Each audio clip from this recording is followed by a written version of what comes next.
د افغان ملت ګوند مشر ښاغلی ستانګل شیرزاد صاحب دریځ ته راغواړم چې خپله وینا تاسو سره شریکه کړي. نحمده ونصلي على رسوله الكريم واعوذ بالله من الشیطان الرجیم بسم الله الرحمن الرحیم. اما بعد، په تالار کې ناستو خویندو او ورونو، مشرانو او کشرانو، د کشمیر او د بلوچو د غیرتي قومونو نمایندګانو، السلام علیکم ورحمت الله وبرکاتو. زه به خپلې خبرې د افغان قوم او په خاصه توګه د پښتنو ازلي او ابدي دښمنانو ته په دې باید شروع کړم. ټیټ مې مه بوله غورځنګ را باندې مه کړه،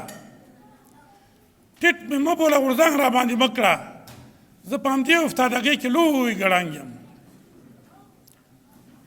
ډېرو محترمو ورونو، موږ تاسو ټول په دې پوهېږو، حتی جهاد په دې خبره پوهېږي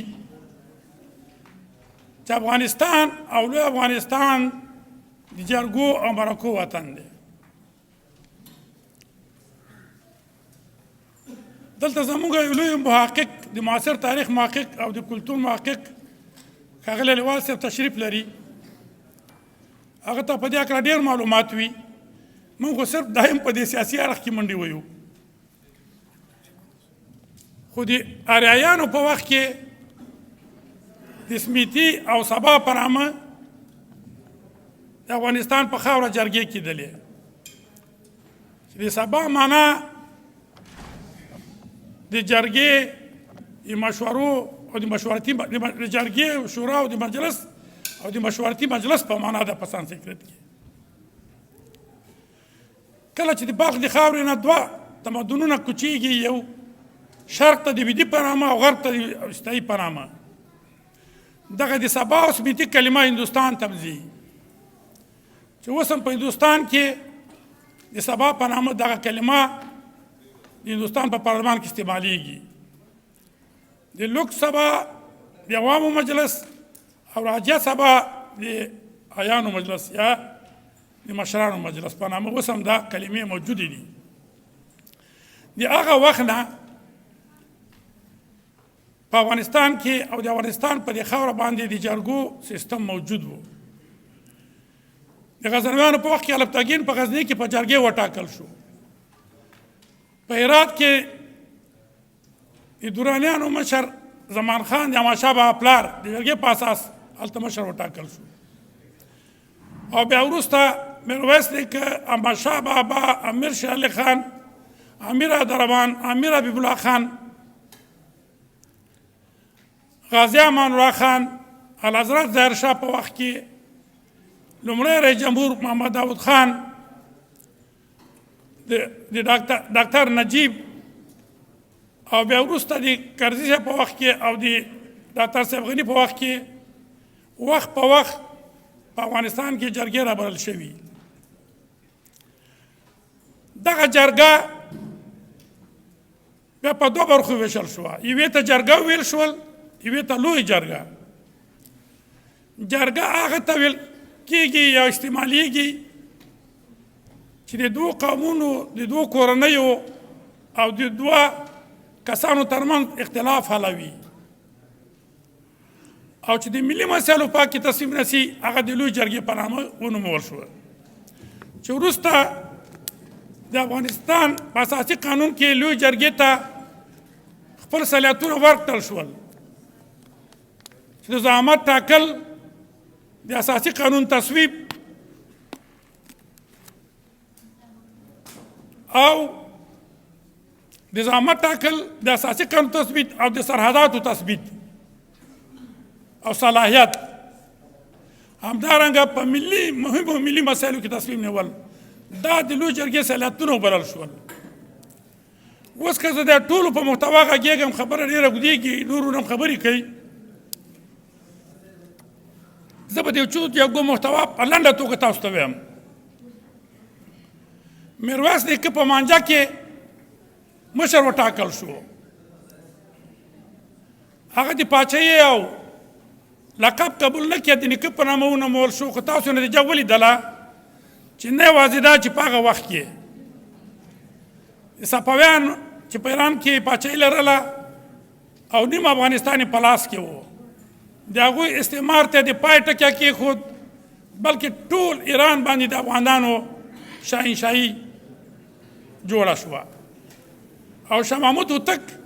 په اصفهان کې د افغانستان د پاچا په نامه او د ایران د شاهنشاه په نامه یې ورته تاج په سر کېښود خپله صفوي شاه حسین او وروسته چې بیا احمدشاه بابا د شیخ سرخ په زیارت کې د پاچا پس وټاکل شو د لوی جرګې په رجه کې وټاکل شو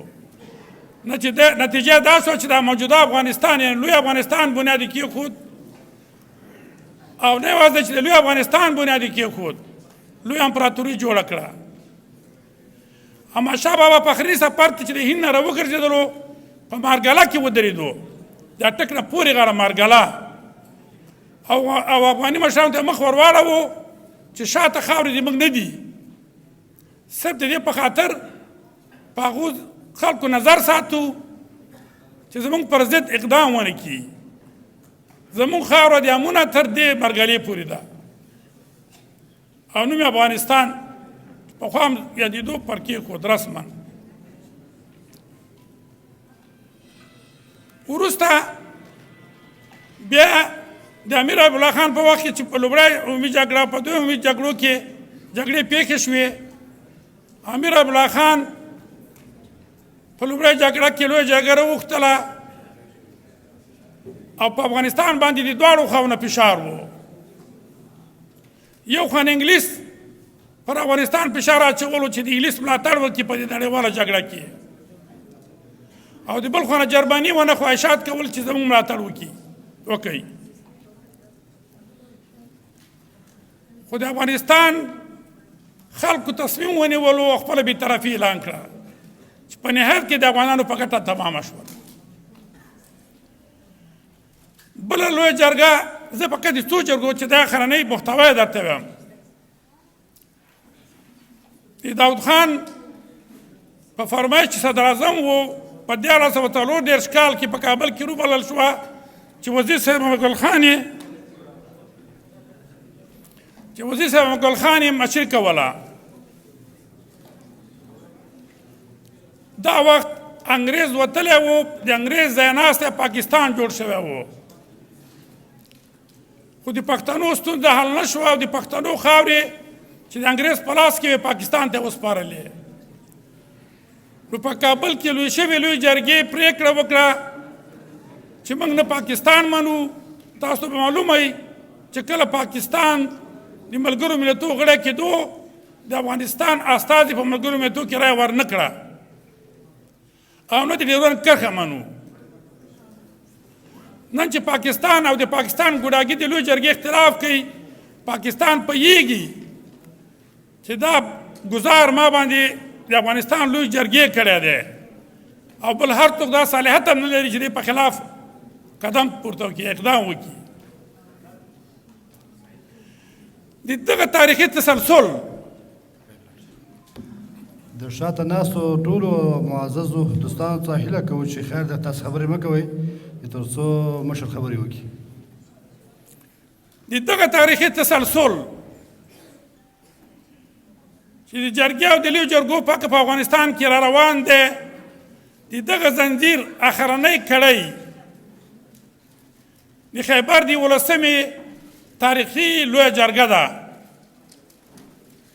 چې د پښتون ملت په خاصه توګه د کوزې پښتونخوا ټولو پکې برخه واخیسته ګوندونو قومي مشرانو دیني علماو او د مختلفو اقشارو استازو ښځو او نورو پکې برخه واخیسته بعضي صاحب خو ویلې چې د بارې خوا نه پکې چا برخه وانخیسته خو ما ولیدل چې د بارې خوا نه که نورې څوک راوخورو جاوید امرخیل خو نرخ باندې جل شو په هغه سټیج ودرېدلو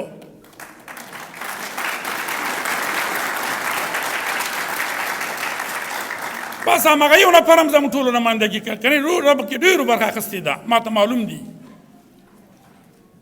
نو دا اخرنۍ کړۍ ده زه راځم چې موږ افغانان او په خاصه توګه پښتانه کوم مسایل په جرګه حلو کوم مسایل چې نه غواړو چې په جنګ او جګړه حل کو هغه په جرګه حلو یعنی جرګه یو سیاسي حل دی نه نظامي جرګه د ستونزو حل دی د خبرو د لارې نه اوس افغانانو ثابته کړله چې موږ په خبرو هم د ستونزو حلول غواړو نو یو خو په ټولو هغو ګوندونو او مشرانو هغه قوي مشران دي که د نو علما دي او که د اقشارو نمایندګان دي چې دا پرېکړې کړې او په دې پرېکړې کې ولاړ و لاس یې چې کړی غږ کوم چې اوس د دې فیصلو د تطبیق لپاره باید اقدام وکړي په شریکه د دې د تطبیق یوازې پی ټي ایم او یا یوازې د پی ټي ایم مشر محترم منظور ته پرې نږدي ټول به په ګډه د هغې د تطبیق غوښتنه وکړي د فیصلو تطبیق ملاتړ وکړي لا عقل چې غونډې کوي که نور هېڅ هم نه وي په خپله غونډه کې خو باید دا غږ د پنجاب په مشرانو وکړي چې زموږ پرېکړې وماني دا سولیزه پرېکړې دي دویم د دې جرګې چې د سیاسي حل محتوا یې لرله د پاکستان په مشرانو د پنجاب په مشرانو او نړیوالو ته باندې دا پړه واچوله که خدای مه کړه سبا په دې سیمه کې پښتانه مجبوریږي او وسلې ته لاس کوي نو ملامته به پښتانه نه د پنجاب او نړیوال وي چې د پښتنو د سیاسي حل غوښتنې ته مثبت جواب ورنکړي نو زه د پنجاب په مشرانو دا غږ کوم چې ډېر کلونه په دې سیمه کې تشنج ایجاد کړی دی نور تشنج مه ایجادوئ کوشش وکړئ چې د خبرو د لارې دا مسایل حل شي او په نړیوالو دا غږ کوم چې که چېرته د پنجاب مشران د پښتنو د حق حقوق نه مني باید ټول د پښتنو تر شا ودرېږي او ملاتړ یې وکړي که دا ملاتړ یې ونه کړي نو بیا به په هغه صورت کې به بیا پښتانه ملامته نه وي ملامته به پنجابیان او نړیوال وي په آخره کې زه د یو سپین ږیري په حیث د خپل عمر د تجربو په اساس یو څو پیشنهادونه لرم لکه څنګه چې بازي صاحب وی چې موږ د تاسو نه پیشنهادونه غواړو اول پیشنهاد مې پی ټي ایم او په خاصه توګه د پی ټي ایم محترم مشر منظور ته دی چې هڅه دې وکړي چې دغه حرکت چې نن سبا د امو دریاب تر مرګلې پورې د ټولو افغانانو امید ده چې دا انحصاري شکل پیدا نه کړي فامیلي شکل پیدا نه کړي او دا باید په واقع توګه په ډالیزه توګه رهبري شي او دغه پی ټي ایم باید منظور به همدا اوس باید داسې انقلابي شورا جوړه کړي چې د په څېر یو 50 کسان په هغې کې موجود وي که خدای مکړه یو مشکل پیښیږي چې تر شا یې خلا منځته رانه شي او په نوبت هغه خلا به هر سړی ډکوي او دا حرکت به دوام کوي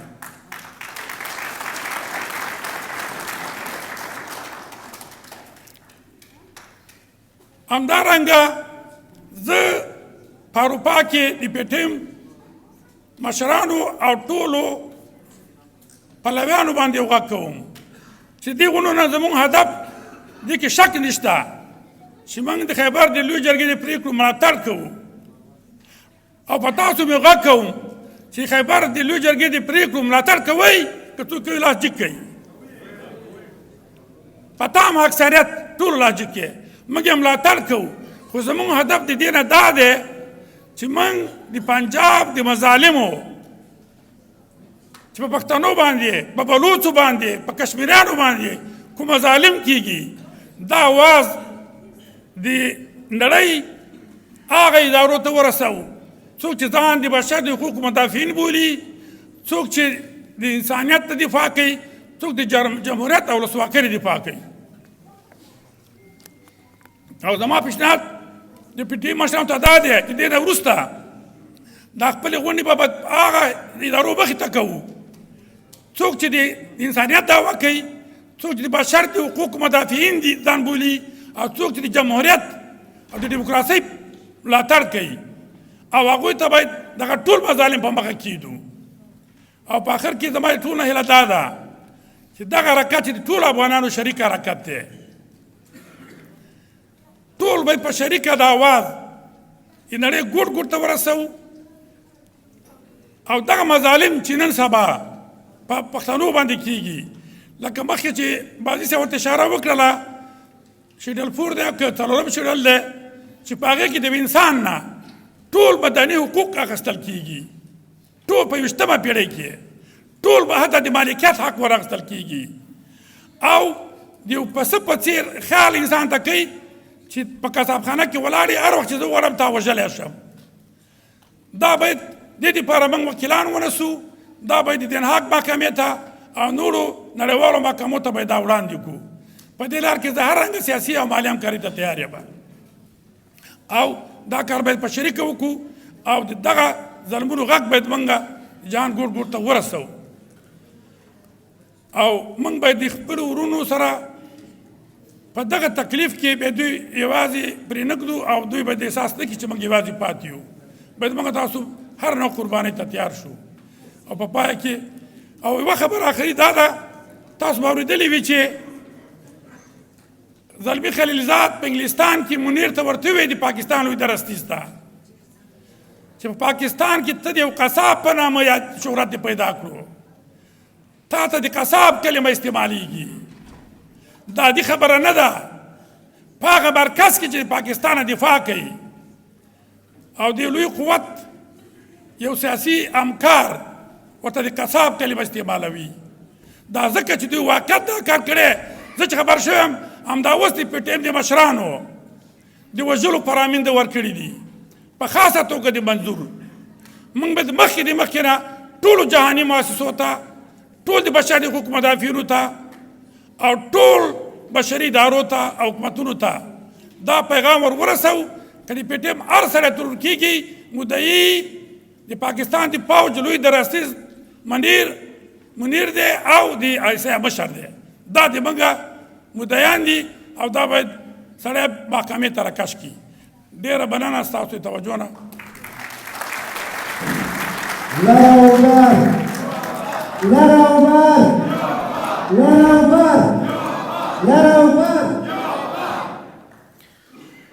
له ډېر قدرمن استاد ستانګل شیرزاد صاحب څخه ډېره زیاته مننه کوو چې خپله عالمانه وینا یې له موږ سره شریکه کړه